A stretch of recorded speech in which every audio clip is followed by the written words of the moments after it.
നാളെ വളർന്നു വരേണ്ട പെൺകുട്ടികളോട് ചെയ്യുന്ന ദ്രോഹമാണ്. സ്ത്രീ വിരുദ്ധമായിട്ടുള്ള, തികച്ചും സ്ത്രീ വിരുദ്ധമായിട്ടുള്ള, അവർക്കെതിരെ പ്രതിഷേധങ്ങളും മെഴുകുതിരി പ്രകടനങ്ങളൊക്കെ ഉണ്ടല്ലോ സെക്രട്ടേറിയറ്റിന് മുമ്പിൽ ഷോ ആയിട്ട് കാണിക്കുന്നത്. അതൊക്കെ എന്താ ചെയ്യാത്തത്? ശ്രീ രാജേന്ദ്രൻ, ഏതാനും ദിവസങ്ങളിൽ നമ്മൾ കേൾക്കുന്ന വാർത്ത ഹേമ കമ്മിറ്റി റിപ്പോർട്ട് പുറത്തു വരും. പക്ഷെ ഇതൊരിക്കും പുറത്തു വന്നില്ല. ഇന്നലെ പുറത്തു വിടാൻ കോടതി വിധിയുണ്ട്. പക്ഷെ ഇന്നലെ ചലച്ചിത്ര നടി രഞ്ജിനി കൊടുത്ത പരാതിന്മേൽ സർക്കാർ പറഞ്ഞു അതിന് വിധി വന്നിട്ട് പുറത്തു വിടാന്ന്. സർക്കാർ ഇത് ആരെയാണ് പേടിക്കുന്നത്? സർക്കാർ പേടിക്കുന്നത് ഇടതുപക്ഷ സർക്കാർ, ഇടതുപക്ഷ സംവിധായകരും ഇടതുപക്ഷ നടന്മാരും ഒക്കെ ഉണ്ടല്ലോ ധാരാളമായിട്ട്. അവർക്ക് സർവ്വവിധ പിന്തുണയും കൊടുത്തുകൊണ്ടുള്ള ഇടതുപക്ഷം അവര് എഴുതിയ ഒരു സ്ക്രിപ്റ്റാണിത്. അതിന്റെ ട്വിസ്റ്റുകളാണ് നമ്മൾ കേരള ജനത കണ്ടുകൊണ്ടിരിക്കുന്നത്. ഒരു സിനിമ കണ്ടുകൊണ്ടിരിക്കുകയാണെങ്കിൽ അതിന്റെ ത്രില്ലറോടുകൂടി ഇപ്പൊ റിലീസ് ഇപ്പൊ ഇല്ല, ക്ലൈമാക്സും ആന്റി ക്ലൈമാക്സും എല്ലാം കഴിഞ്ഞ് മുന്നോട്ട് പോവുകയാണ്. ഇത് തൊട്ടു മുമ്പ്, നേരത്തെ ഇത് റിലീസ് ആവാനിരുന്ന ഡേറ്റിന് തൊട്ടു മുമ്പ് ഒരാള് സാജൻ പാറയിൽ എന്ന് പറഞ്ഞ താനൊരു നിർമ്മാതാവാണെന്ന് അവകാശപ്പെട്ടുകൊണ്ട് ഹർജി സമർപ്പിച്ച് അത് മുടക്കി. കുടമുടച്ച് ശകുനം മുടക്കുക എന്നൊക്കെ കേട്ടിട്ടില്ലേ? അതുപോലെ അദ്ദേഹം ചെയ്തു.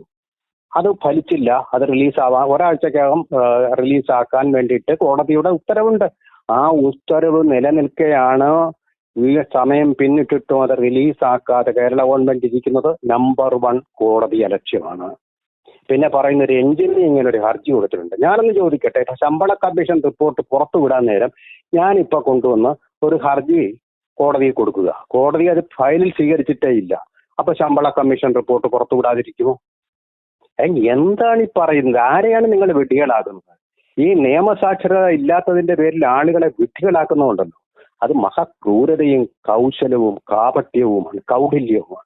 അതാണ് നിങ്ങൾ, കുടിലതയുമാണ്. അതാണ് നിങ്ങൾ ചെയ്തുകൊണ്ടിരിക്കുന്നത് ഈ ഗവൺമെന്റ്. ഇതിന്റെ ഗവൺമെന്റിന്റെ ആളുകൾ എണ്ണപ്പെട്ടു എന്ന് തോന്നുന്നു.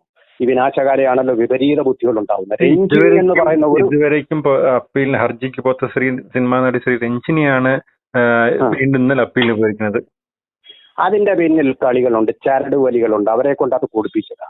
നേരിട്ട് ഇവിടെ പ്രത്യക്ഷപ്പെടാൻ നാണമുള്ള ചില ആളുകൾ അതിന്റെ പിന്നിലിരുന്ന രഞ്ജിനിയെ കൊണ്ട് കൊടുപ്പിച്ചതാ. അത് മുഖ്യമന്ത്രിയുടെ നന്ദിയും പറഞ്ഞല്ലോ. അപ്പൊ ഇതിന്റെ പിന്നിലൊക്കെ നമ്മൾ അറിയാത്ത അന്തർധാരകളും കളികളും ഒക്കെ നടക്കുന്നുണ്ട്. രഞ്ജിനിക്ക് ഇതുകൊണ്ട് ഒരു കുഴപ്പവും സംഭവിക്കാനില്ലെന്ന് ഇടതുപക്ഷ MLA ആയിട്ടുള്ള മുകേഷ് തന്നെ കഴിഞ്ഞ ദിവസം കൊല്ലത്ത് പറഞ്ഞതാണ്. ആർക്കും ഒന്നും സംഭവിക്കാനില്ല. ഇതിൽ പിന്നെ എന്തിനാ ഇത് നീട്ടി വെച്ചുകൊണ്ട് ഇതിന്റെ ഒരു ക്ലൈമാക്സും സസ്പെൻസും ഒക്കെ വർദ്ധിപ്പിച്ചുകൊണ്ടിരിക്കുന്നത്? ഇത് ഈ സ്ത്രീകളെ അവഹേളിക്കുകയാണ്. നമ്മൾ പറഞ്ഞു മമതാ ബാനർജി എന്ന വനിതാ മുഖ്യമന്ത്രിയാണ് ഇന്ത്യയിലെ ഏറ്റവും വലിയ സ്ത്രീ വിരുദ്ധ, ലോകത്തിലെ തന്നെ ഏറ്റവും വലിയ സ്ത്രീ വിരുദ്ധ എന്ന് പറയുന്നു. ഈ ഇടതുപക്ഷ സർക്കാരാണ് ഏറ്റവും വലിയ സ്ത്രീ വിരുദ്ധ. സ്ത്രീകൾക്ക് വേണ്ടി women's collective in cinema WCCC പലതവണ ആവശ്യപ്പെട്ടു. വിവരാവകാശ കമ്മീഷൻ സ്ത്രീകൾക്ക് വേണ്ടി ആവശ്യപ്പെട്ടു.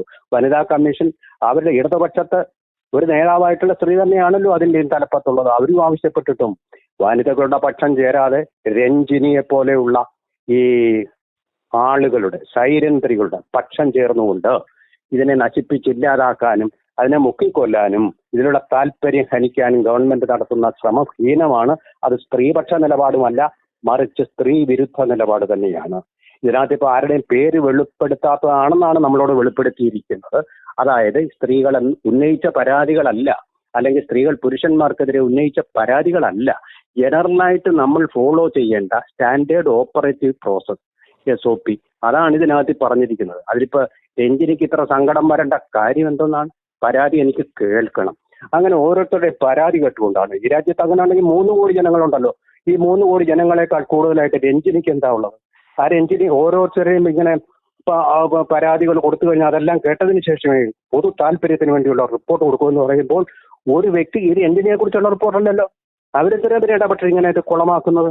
ഇത് കേരളത്തിലെ 3 കോടി ജനങ്ങളോട് ചെയ്തിട്ടുള്ള അനീതിയാണ്. എന്തോ ലോബിയിങ്ങിന്റെ ഫലമായിട്ടോ സമ്മർദ്ദത്തിന്റെ ഫലമായിട്ടോ സ്വാധീനത്തിന്റെ ഫലമായിട്ടോ അവർ ഈ കേരള ജനതയോട് ചെയ്യുന്ന, കേരളത്തിലെ സ്ത്രീകളോട് 50%-ലേറെ വരുന്ന ഇതിൽ 1.5 കോടിയിലേറെ സ്ത്രീകളാണ് അവരോട് ചെയ്യുന്ന, നാളെ ജനിക്കാനിരിക്കുന്ന പെൺകുട്ടികളോട് ഒക്കെ ചെയ്യുന്ന അപമാനമാണ്. നാളെ വളർന്നു വരേണ്ട പെൺകുട്ടികളോട് ചെയ്യുന്ന ദ്രോഹമാണ്. സ്ത്രീ വിരുദ്ധമായിട്ടുള്ള, തികച്ചും സ്ത്രീ വിരുദ്ധമായിട്ടുള്ള, അവർക്കെതിരെ പ്രതിഷേധങ്ങളും മെഴുകുതിരി പ്രകടനങ്ങളൊക്കെ ഉണ്ടല്ലോ സെക്രട്ടേറിയറ്റിന് മുമ്പിൽ ഷോ ആയിട്ട് കാണിക്കുന്നത്. അതൊക്കെ എന്താ ചെയ്യാത്തത്? ഒരൊറ്റയാളും എതിർത്ത് ശബ്ദിക്കാത്തത് എന്താ? ഇതിനെ പാര വെച്ച ആൾക്കാർ എന്നിട്ട് അവർ പറയുകയാണ്, അയ്യോ ഇത് പുറത്തു വരണ്ടെന്നൊന്നും ഞാൻ ആഗ്രഹിക്കുന്നില്ല. പിന്നെ എന്താ ചെയ്തത്? ഇന്നലെ വരേണ്ടിരുന്ന റിപ്പോർട്ട് ഇന്ന് വരാതിരുന്നതിന്റെ അർത്ഥം എന്താണ്? അതിന് പാര വെച്ചിട്ട് ഈ വിശുദ്ധ കന്യാമറിയാൻ ചമയുന്നത് വൃത്തികെട്ട പരിപാടിയാണ്. കേരള ജനത പിണറായി വിജയൻ ഇതിനെപ്പറ്റി ഒരു രാഷ്ട്രമില്ല. അതാണ് എനിക്കൊരു മുഖ്യമന്ത്രിയോട് നന്ദി പറഞ്ഞു. അപ്പൊ സജി ചെറിയാൻ പറഞ്ഞു, മുഖ്യമന്ത്രി മിണ്ടിയില്ല, മൗനമായിട്ടിരിക്കട്ടെ. പക്ഷെ സജി ചെറിയാൻ പറഞ്ഞു തിരക്ക് കൂട്ടരുത്. ഇയാൾ ആരിത് പറയാൻ? സാംസ്കാരിക മന്ത്രിയാണ്, ഒരു അല്പം സംസ്കാരം വേണ്ടി. ഇത്ര പ്രധാനപ്പെട്ട ഒരു റിപ്പോർട്ടിന് വേണ്ടിയിട്ട് തിരക്ക് കൂട്ടരുത്. ഇതിന്റെ കാര്യത്തിൽ കോടതി തീരുമാനം എടുത്തിട്ട് ഞങ്ങൾ അറിയിക്കും. അപ്പൊ ഇത് ഗവൺമെന്റ് കൊടുപ്പിച്ചതാണോ എന്ന് സംശയിക്കേണ്ടിയിരിക്കുന്നു രഞ്ജിനിയെ കൊണ്ട്. കാരണം ഇതിന്റെ തീരുമാനം എടുക്കാൻ ഇവർക്ക് കാത്തിരിക്കേണ്ട കാര്യമില്ലെന്ന് നിയമസാക്ഷരതയുള്ള ആർക്കും ഏത് നിയമ വിദ്യാർത്ഥിക്കും മനസ്സിലാവും. കാരണം കോടതി സ്റ്റേ ചെയ്തിട്ടില്ല എന്ന് മാത്രമല്ല, നേരത്തെയുള്ള സ്റ്റേ റിലീസ് ചെയ്തു. ഇത് റിലീസ് ചെയ്യണമെന്ന് ഗവൺമെന്റിന് ഒരു ഇച്ഛാശക്തി ഉണ്ടായിരുന്നെങ്കിൽ കൊടുക്കാൻ പറ്റിയ തക്ക സമയമാണിത്. ആർക്കാ അറിയാൻ മേത്ത്? ഇത് കേരളത്തിലെ ജനങ്ങളെ വിഡ്ഢികളാക്കുകയാണ്. കേരളത്തിലെ ജനങ്ങളെ അവരുടെ ബുദ്ധി പരീക്ഷിക്കുകയാണ്. ഒരു ബുദ്ധി പരീക്ഷണമാണ് നടത്തുന്നത്. അത്ര വിഡ്ഢികൾ അല്ലാന്ന് കേരളത്തിലെ ആളുകൾ തന്നെയാണല്ലോ പറയുന്നത്. കേരളത്തിലെ ജനങ്ങളെല്ലാം വലിയ ബുദ്ധിജീവികളാണ്, നമ്പർ 1 ആണ് കേരളം, എല്ലാം രാഷ്ട്രീയ ബോധമുള്ളവരാണ്. അവരെ വിഡ്ഢികളാക്കുന്ന പരിപാടിയല്ലേ നിങ്ങൾ കാണിച്ചത്? ഹൈക്കോടതി എവിടെ നിങ്ങൾക്ക് സ്റ്റേ തന്നോ? കൊടുക്കരുതെന്ന് പറഞ്ഞിട്ടുണ്ടോ? ഏതെങ്കിലും ജഡ്ജി പറഞ്ഞിട്ടുണ്ടോ?